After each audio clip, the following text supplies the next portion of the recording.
Assalamualaikum warahmatullahi wabarakatuh. Waalaikumsalam warahmatullahi wabarakatuh. Kita bertemu lagi di kedai bola Villa Nusa Indah. Apa kabar saudaraku? Mudah-mudahan Anda semua sehat walafiat. Kita ketemu Mas Hasan Bisri. Alhamdulillah. Alhamdulillah. Sekarang kita ngomong tentang kedekatan Mas Hasan Bisri dengan Haji Rhoma Irama. Itu gimana, Mas? Nah, dulu Mas Hasan katanya ini, Mas, dari kecil mengagumi, Sudah kenal ya? sudah kenal Pak Haji Rhoma Irama, sudah mendengarkan lagunya dari kaset. Ceritanya gimana? Iya. Zaman di Pekalongan ya? Di Pekalongan. Jadi kenal Rhoma Irama di mana? Memang pernah ketemu gitu ya. Ya ketemunya melalui pendengaran. Jadi waktu SD, Mas, Iya. SD kelas 5 itu kan di rumah itu kan ibu saya membuat kerupuk. Nah, Iya. kita bungkusin, membuat kerupuk, menggoreng dan sebagainya. Itu ada tip dari tetangga itu, dia punya tip. Kemudian juga dikasih kaset juga, bukan dikasih, dipinjemin. Orangnya kan pergi ke Jakarta, dipinjemin. Itu Rhoma Irama itu satu-satunya Rhoma Irama, album rupiah kalau nggak salah itu satu. Kemudian ada EBBA, ada Bee Gees itu. Udah kayaknya 3 kaset itu kayaknya itu. Tapi yang bolak-balik diputer sampai kasetnya mungkin panas dan mengger itu tuh Rhoma Irama. Jadi sebenarnya kenal Rhoma Irama itu ya sejak kelas 5 SD itu. Kelas 5 SD. Dan lagunya terus-menerus saya dengar sampai kepikiran juga. Jadi banyak lirik yang ada di lagu itu ternyata ini, Mas, kontekstual dengan kejadian-kejadian di lingkungan desa saya itu, Mas. Misalnya Tung Kripik. Ya, Tung Kripik itu waduh sebuah kisah yang ya udah satu di kampung saya itu ternyata oh ya ini kan yang ada di lagunya Rhoma Irama ya, ada kasus ya, itu nggak enak kalau saya ceritain nanti. Jadi apa yang ditulis sama Pak Haji Rhoma Irama itu sangat dekat dengan masyarakat ya, Mas ya? Betul. Iya. Nah, pesan-pesannya juga ada. Saat itu kesannya Mas Hasan dengan Pak Haji Rhoma Irama gimana? Waktu itu kan belum mengenal secara dekat. Ya, saya sih lebih pada mengagumi lirik-lirik dan lagunya ya. Iya. Meskipun saya tidak memiliki sense of music yang baik, tapi dengar lagunya Rhoma Irama itu langsung nancep gitu ya. Langsung nancep. Bahkan tadi di samping mengulang-ulang lagu yang ada satu-satunya kaset, kadang-kadang kan hajatan-hajatan juga ada lagu Rhoma Irama ya. Nah, dan anehnya, Mas, untuk penyanyi-penyanyi lain saya nggak suka itu. Ada zaman dulu Musin, ada Mansur, Ida Laila dan sebagainya. Jadi kalau dengar lagu mereka ya hanya sebatas karena dengar lagu tetangga dan nyetel gitu. Tapi kalau Rhoma Irama benar-benar saya hayati itu liriknya, maknanya dan sebagainya. Sampai kalau saya beli berondong beras kecil itu tuh saya memilih kalau liriknya lagu Rhoma Irama saya beli. Kalau nggak Rhoma Irama nggak saya beli gitu, Mas. Kayak gitu itu sampai begitu itu, Mas. Jadi kalau ada dulu kan ada gambar-gambar gitu. Betul, ya. di baliknya ada lirik lagu gitu. Ya. Itu bisa senang dengan liriknya gimana kelas 5 kan? Itu kan dari kelas 3 kayak gitu itu pun juga sudah ada dulu kan saya sekolahnya di madrasah ya, Madrasah Ibtidaiyah Salafiyah. Itu ada dulu itu sampul-sampul buku plastik itu ada liriknya itu, Mas. Lirik lagu-lagu pop, lagunya Musin, lagunya Titi Sandora, lagunya Erni Juan dan sebagainya. Itu dirahasia karena menganggap bahwa ini anak-anak sih belum boleh belum saatnya mendengarkan lagu-lagu itu. Padahal lagunya si Jago Mogok dan sebagainya ya. Tapi tidak boleh dirahasia. Nah, di situ sebenarnya jadi titik penasaran saya terhadap lirik-lirik lagu gitu, Pak. Nah, yang benar-benar menancap ya Rhoma Irama karena memang lagu liriknya tuh enak, lagunya enak. Jadi meskipun SD saya sudah ini menyukai dan mengetahui serta mendalami isi liriknya itu. Iya. Terus itu kan belum kenal Rhoma Irama. Iya, betul. Nah, setelah kenal itu gimana Mas? Kenalnya itu di zaman sudah di TPI, di televisi, atau wartawan udah sempat ketemu? Tahapan kedua, waktu saya SMA. Oh, SMA. SMA itu saya mengoleksi berita-berita tentang Rhoma Irama. Iya. Kenapa? Saya beryakin bahwa suatu saat saya akan nulis buku tentang Rhoma Irama. Oleh karena itu setiap berita dari Rhoma Irama saya gunting, meskipun mungkin koran sekolah ya, kalau ada, tapi alhamdulillah nggak ada di koran sekolah itu. Jadi saya ngumpulin duit dari uang saku, kemudian setelah cukup saya belikan koran, saya gunting, saya simpan. Kadang-kadang masih utuh korannya, ada artikel Rhoma, saya tunggu jadi satu banyak itu, karena suatu saat saya akan nulis ini. Nah, kemudian saya tinggal ke Surabaya untuk kuliah. Pas pulang, saya cek lagi Mas, itu habis Mas untuk mal mal itu rok yang akan dipakai itu pola, dijahit ya?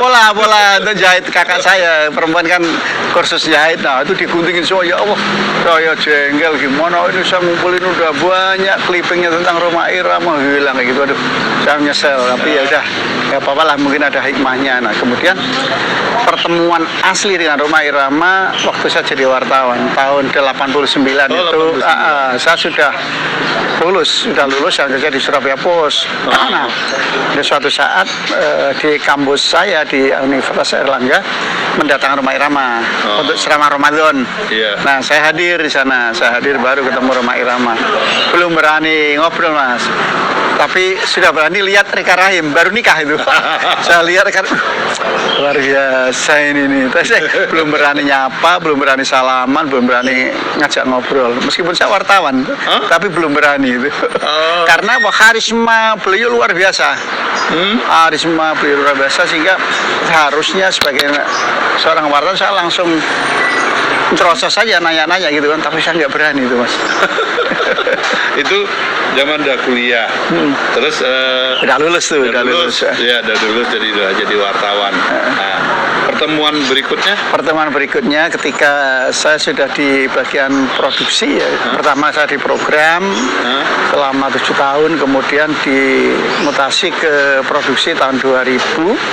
Nah, 2 tahun kemudian suatu saat saya mau membuat acara infotainment namanya Terajana. Nah, Terajana itu kan petikan lagunya Rhoma yang judulnya dangdut. Tapi waktu itu orang-orang penggemar dangdut menganggap bahwa judul lagu dangdut itu adalah Terajana, sehingga ketika harus mengambil ini sebagai judul program harus di sini nih. Akhirnya saya berangkat ke Pondok Jaya itu Rhoma Irama hari Kamis sekitar jam 11-an waktu itu, karena panas hari Kamis. Pas di sana beliau ternyata lagi persiapan mau berangkat ke Jepang. Sangat sibuk nungguin, setelah nunggu sekitar 10 menit beliau kemudian sempat ngadepin, nggak sempat duduk, cuma 2 menit. Ada yang bisa saya bantu gitu. Nah, udah saya sampaikan itu sambil berdiri beliau karena nggak ada waktu kan. Akhirnya dalam 2 menit itu mau buat acara itu, ya udah ya Bismillah aja, jalan salaman Bismillah, udah selesai, pamit pulang. Nah itu benar-benar ngobrol pertama. Pertama ya, berikutnya ya dari infotainment itu saya sebagai produser sering ketemu beliau juga di beberapa event, kemudian wawancara-wawancara. Belum program khusus untuk beliau belum, tapi masih sebagai reporter aja. Itu pertemuan dianggap pertama lah Mas. Pertama, ya, bisa dialog langsung. Nah, selanjutnya orang menganggap kalau Pak Haji Rhoma ke TPI yang dicari Hasan Bisri, bukan direktur. ini yang kadang-kadang ini orang-orang itu lebay banget itu. Oh, Rhoma itu kalau ke TPI, kalau ke MNC TV yang dicari bukan direktur, Pak Hasan itu lebay juga. Itu tipsnya apa Mas gitu loh ini? Ya, saya biasanya sebagai sarjana psikologi, saya akan mempelajari karakter orang itu, termasuk hobi-hobinya, backgroundnya kayak apa, sejarah orang ini, teman-temannya siapa dan sebagainya. Saya ada pemetaan terhadap orang ini ya. Nah, setelah saya pelajari Rhoma Irama itu ada 4 dimensi nih, manusia multidimensional. Wis. Satu sebagai seniman, Iya. kemudian sebagai politikus, organisatoris, dan sebagai ulama. Nah, sebagai seniman, dia itu kan aktor, pemusik, arranger, Sutradara. komposer, sutradara, artis, dan macam-macam lagi itu kan, ya. Macam-macam lagi itu satu. Kemudian sebagai politikus, sudah tahu lah beliau Iya. dulu di dunia politik, masuk partai, kemudian ikut demo dan sebagainya. Kemudian juga yang ketiga sebagai organisatoris, Ah, beliau kan aktif memimpin Fahmi Tamami, jadi forum silaturahmi musalah dan masjid seluruh Indonesia itu kan. Kemudian juga sebagai sekjen FUI, Forum Umat Islam, kayak gitu kan. Dan kemudian juga ya forum-forum ulama yang lain beliau aktif di sana. Kemudian satu lagi sebagai ulama. ulama. Sebagai ulama beliau penceramah yang ulung luar biasa, itu daya tariknya luar biasa. Pertemuan berikutnya setelah itu, nah pada saat wisuda anak KDI 1 yang juaranya Siti, kemudian ada Maya, Nasar dan sebagainya itu kan, itu kan mau wisuda di Senayan waktu itu, anak-anak KDI mau diwisuda, saya disuruh mendampingi, tapi ternyata beliau ada acara di, kalau nggak salah di daerah Cilegon atau mana itu, Oh, jauh, saya harus menjemput ke sana. Roma Irama pas di sana di akhir acara. wis. Waduh, jam berapa ini, bisa jam 12, sudah jam 1 ini kan. Waduh, gimana caranya kita mendekati, nggak mungkin telepon beliau kayak gitu. Terus saya lihat masa itu luar biasa tuh, di lapangan luas, di persawahan luas. Akhirnya saya dekatin, masih dekatin, akhirnya lebih-lebih sama panitia bahwa Roma sekarang ngisi acara di FSC TV, jamnya sekian. Waduh, negosiasi kuat ini dengan panitia tuh, negosiasi alot. Akhirnya saya dekatin Roma Irama, akhirnya beliau mau ditukar sama ustadz yang lain, penceramah yang lain. Udah akhirnya mau, saya boyong Roma Irama. Roma Irama turun panggung bubar. Masih ada banyak ustadz itu luar biasa. Itu tidak hanya sebagai penyanyi, beliau Masya hebat, Allah. ternyata sebagai penceramah kayak begitu. Beliau turun panggung bubar, rasa bersalah luar biasa juga saya. Ya. Itu Ini pertemuan pertemuan kedua. yang berikutnya ya. Nah, ini kan mungkin banyak orang yang nggak tahu. Taunya Pak Haji dengan nama besarnya, tapi Pak Haji juga dikenal orang yang sangat disiplin Ya. dengan waktu. Ya. Nah, itu ada cerita ini nggak Mas? Jadi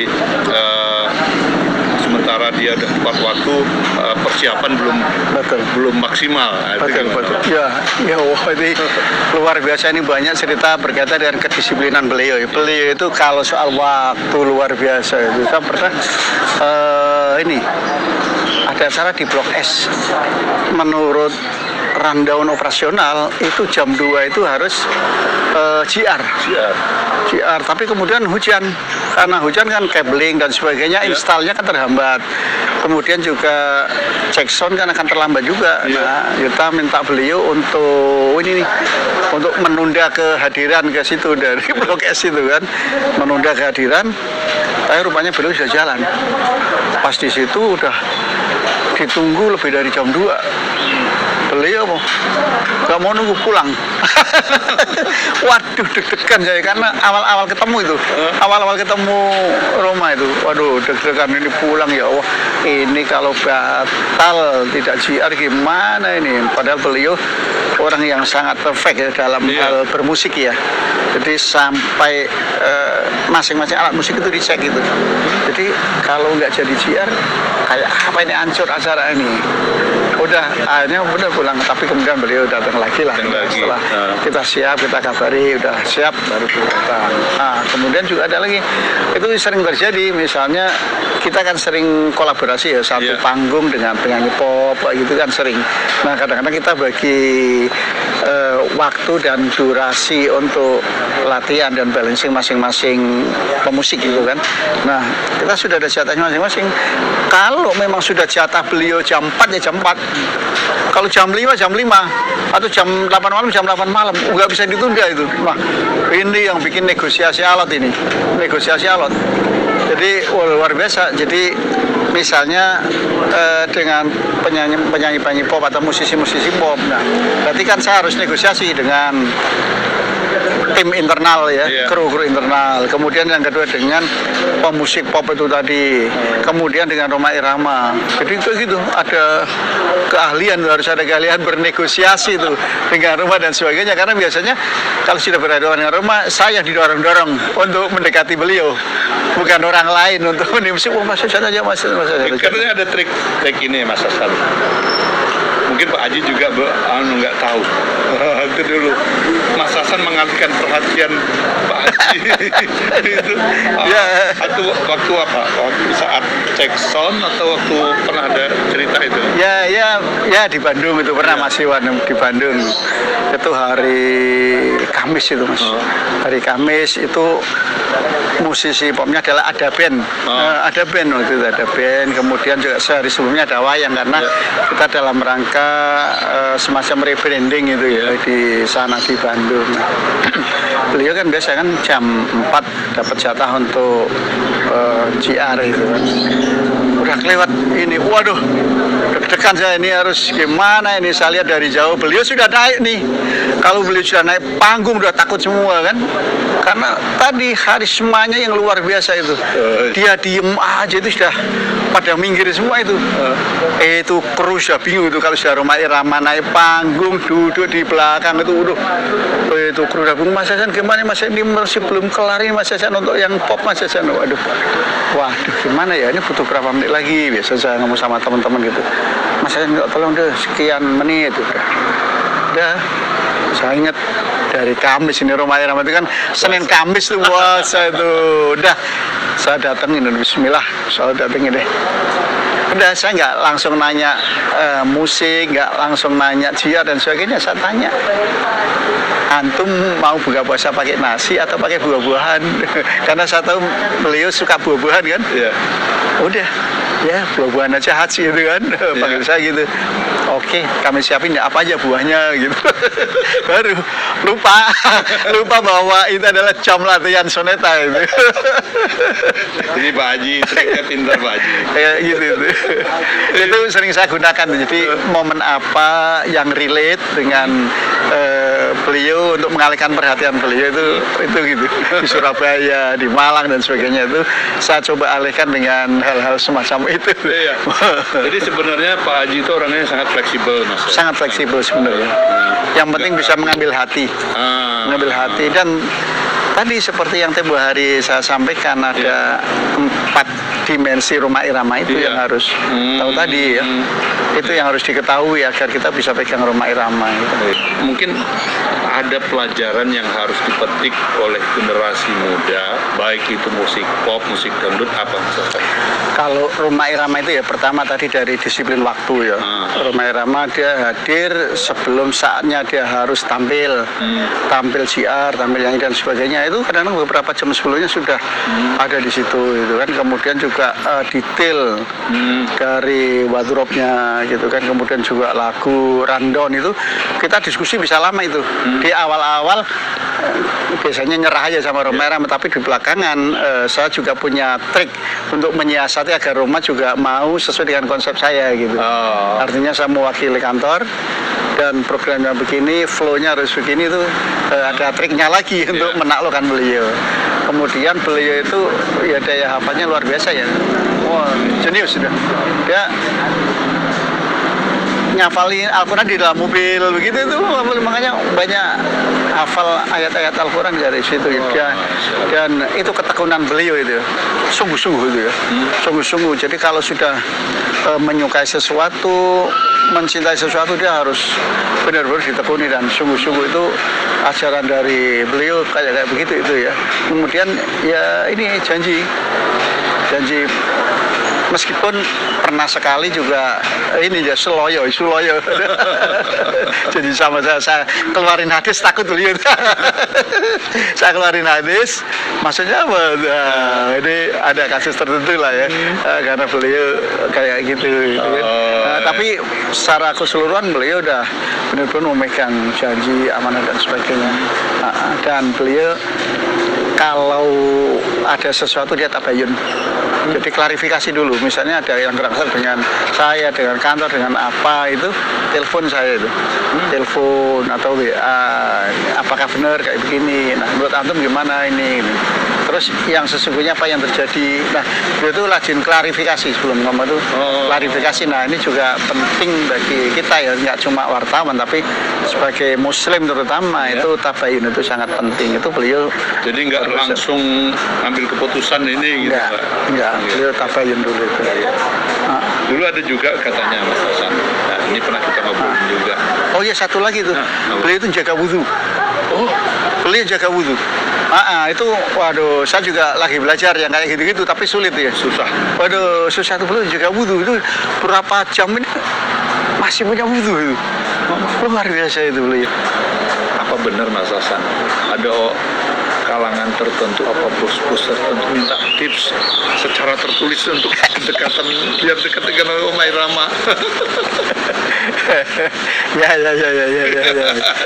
Ya, jadi mungkin aneh juga ya, kok cuma Mas Hasan ini dari dulu yang bisa pegang Rhoma gitu ya. Meskipun sebenarnya sih bukan sesuatu yang istimewa karena siapapun insya Allah bisa pegang. Ada yang minta tertulis deh, mungkin biar jadi pegangan juga.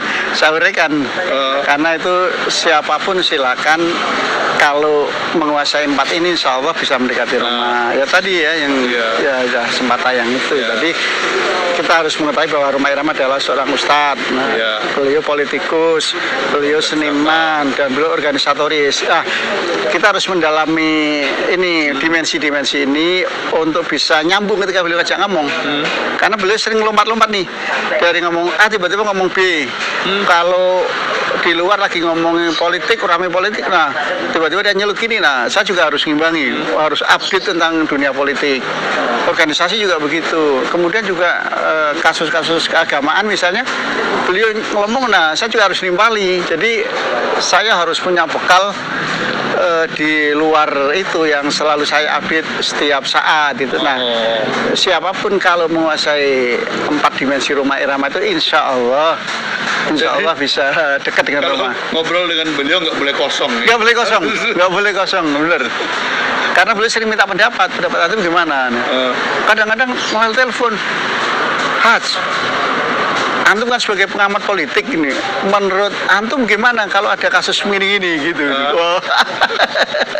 Maaf nih Pak Haji, ini bukan gibah, tapi untuk pelajaran kita, siapa saja dari Pak Haji, mungkin nggak dibuka di podcastnya Pak Haji. Jadi proses pembelajaran ya. Pembelajaran. Karena ilmunya luar biasa banyak beliau itu tuh. Mas,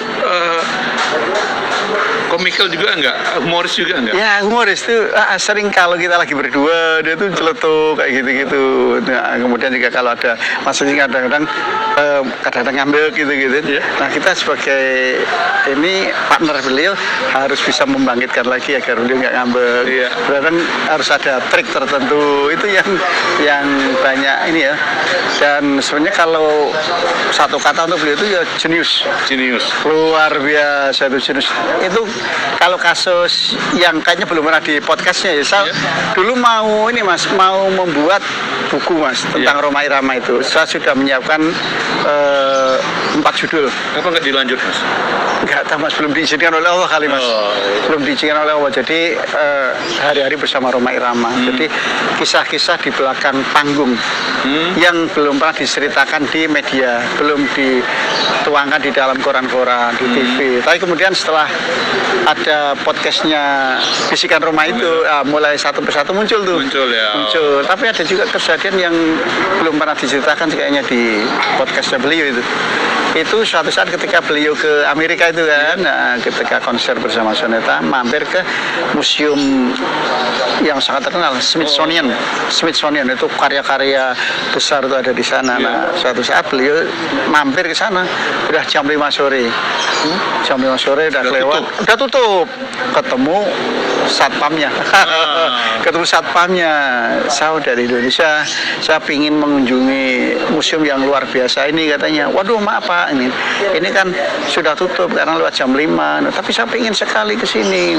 Akhirnya nggak bisa karena sudah tutup. Saya ingin tahu ada karya-karya orang Indonesia nggak yang ada di sini. Oh, ada. ini Rhoma Irama ada di sini karyanya. Loh, itu saya. Wah, jadi Anda ini Rhoma Irama? Iya, saya Rhoma Irama. Oh iya, iya. Akhirnya dibukain. Akhirnya bisa masuk kayak gitu. Jadi memang dipajang ya karya-karyanya. Ya, dipajang di sana itu luar biasa, memang nggak ada habis-habisnya sebenarnya karena 4 buku tadi ya. Karena 4 buku tadi. Dan dulu ya gimana, dari SMA itu saya memang pingin main film di filmnya Rhoma Irama juga, itu sempat begitu. Jadi kalau ada filmnya Rhoma Irama yang baru saya nonton itu. Saya suatu saat harus main film di sini gitu. Waktu jadi produser masih ada nggak keinginan itu? Nggak ada. Nggak ada keinginan, dan ngobrol nggak ada keinginan untuk main filmnya Rhoma Biasanya Irama. Mas, orang pengagum tokoh ya, itu kalau udah ketemu tuh mau kadang-kadang lupa minta foto, benar nggak?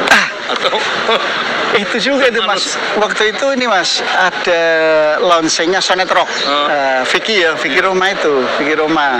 Saya bertiga tuh, saya Surya Aka sebagai ketua Forsa, udah Rhoma Irama di parkiran tuh di Taman Mini nih.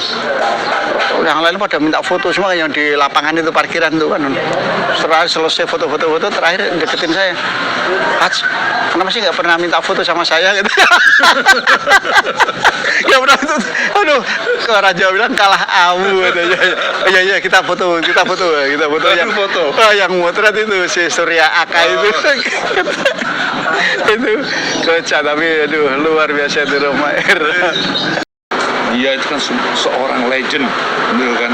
Apakah memandang anak-anak baru seperti mungkin Mas Hasan dulu pernah megang KDI, nah mereka mau nggak beliau mau nggak berduet dengan Rhoma Irama, berduet dengan anak-anak KDI, gimana Mas? Ya, Rhoma Irama kan memang seorang legend ya, kemudian juga luar biasa sebagai kapasitas yang luar biasa, kompetensi yang luar biasa. Dan waktu itu masih pilih-pilih ya, pilih-pilih duet. Karena apa? Beliau seorang sekjen Forum Umat Islam. Jadi kalau ada lagu kemudian duet itu beliau itu enggak, karena apa? Nanti di SMS sama ustadz-ustadz sama ulama-ulama, kadang-kadang di telepon.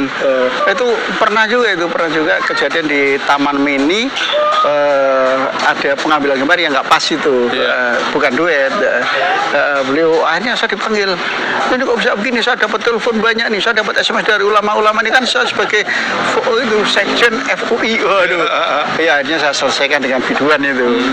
Kemudian kalau duet juga begitu, kadang-kadang kan sebagai tontonan di dunia televisi perlu duet itu kan. Rhoma Irama kan sudah nggak punya pasangan duet itu kan.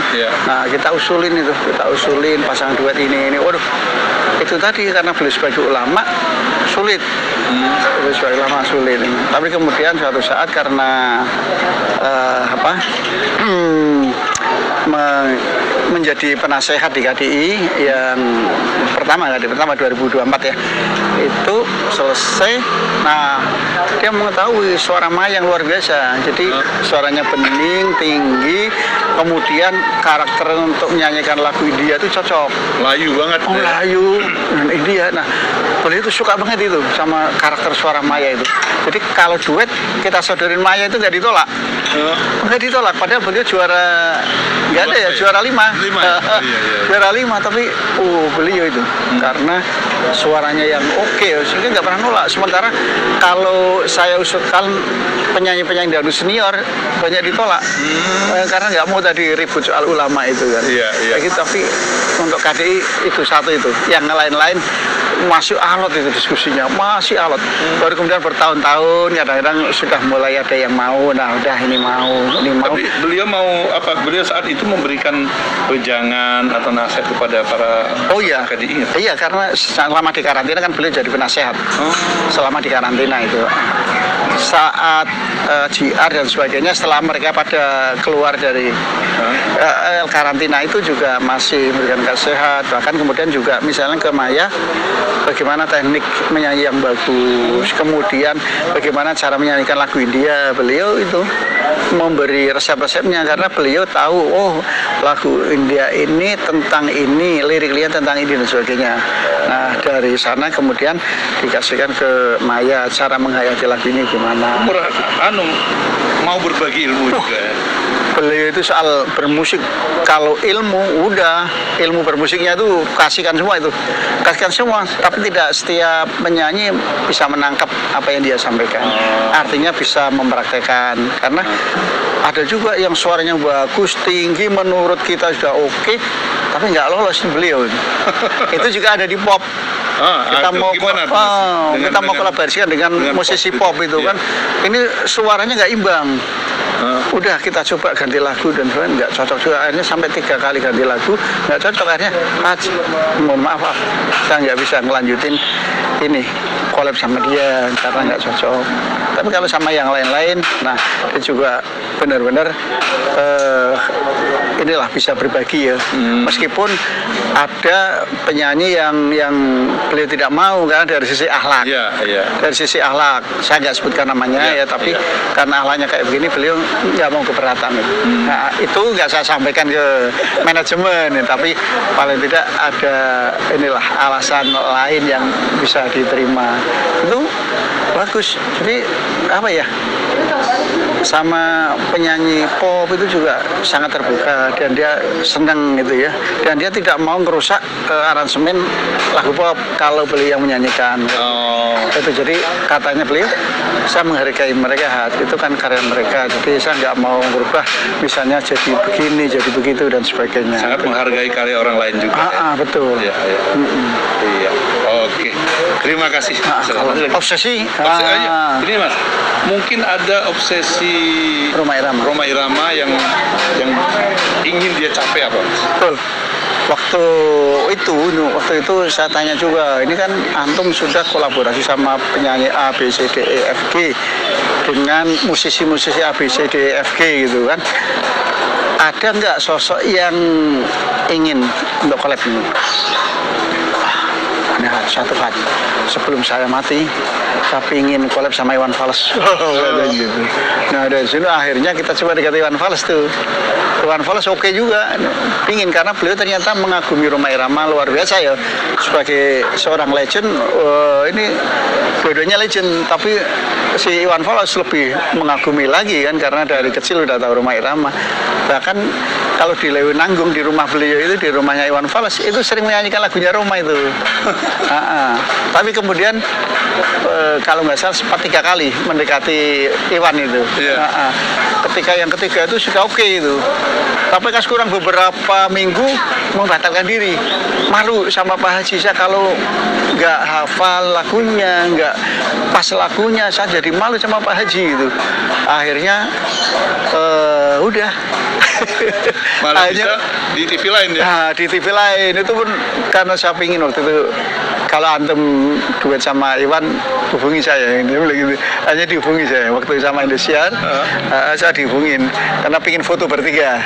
Alhamdulillah pas di sana hanya bisa foto bertiga. Bahkan Bu Harsiwi Ahmad itu, wah saya nggak bisa foto kayak Mas Hasan ini.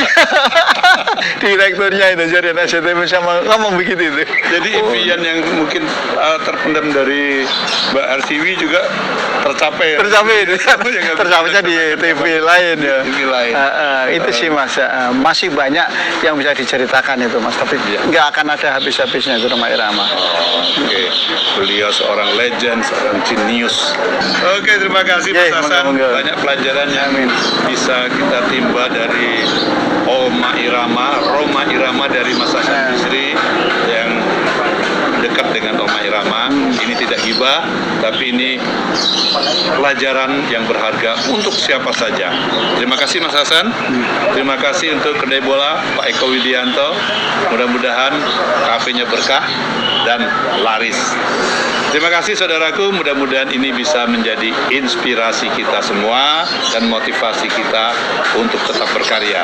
Iwan Gardiawan, wassalamualaikum warahmatullahi wabarakatuh.